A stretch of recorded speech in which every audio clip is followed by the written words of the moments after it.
here in the Hub Culture Davos Pavilion, day 2. Thanks very much for coming along. We've got Meghann Gunderman here from the Foundation for Tomorrow. Tell me, you're here as a global shaper, but you're also looking to take ideas back from Davos to your work in Africa. Tell me a little bit about that. Yeah, so as a global shaper, they've brought us in to really give us a seat at the table and hear the millennial voice, but they also recognize that we're part of this solution, and we're the innovators, and we're the next generation bringing change. So they want us to learn from those who have accomplished something, but then also maybe impart some of our wisdom on people that are maybe less dynamic in their business or in government. So what's the work that you're doing, for example, in Africa? So the Foundation for Tomorrow works to not only provide access to education for orphan and vulnerable kids, but focus on improving the quality of education. So creating a more holistic, child-centered educational opportunity. While we can't really affect change in the national curriculum, we can supplement it with exciting ways to learn about the world and expose these children to things that can excite them, engage them, and ultimately inspire them to add value to their communities and be resilient, if you will. To use the word of today. How do you make them excited? How do you make them kind of involved and have a stake in their education?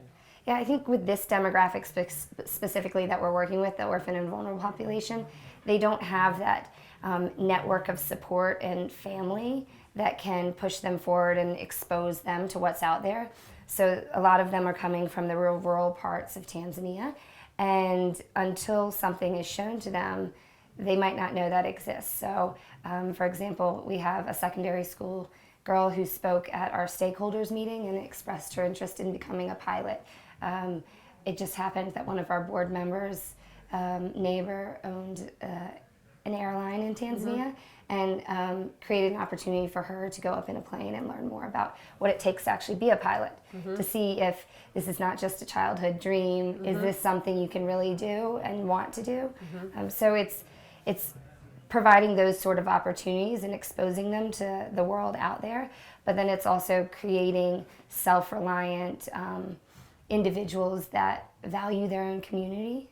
We, of course, do not want to create a brain drain where these kids are wonderfully educated and then go to the West to add value there. It's poor investment for us, so we're trying to show them the opportunity on the ground and provide the tools to create innovative leaders and inspiring people that can come back and add true value. So do they mostly stay put, or do you take them away and then encourage them to come back? Well, we'll see. The Foundation for Tomorrow is only 6 years old, so we have our oldest graduating this year. Okay. And we'll see what higher education looks like for her, and more kind of her young professional life, if you will.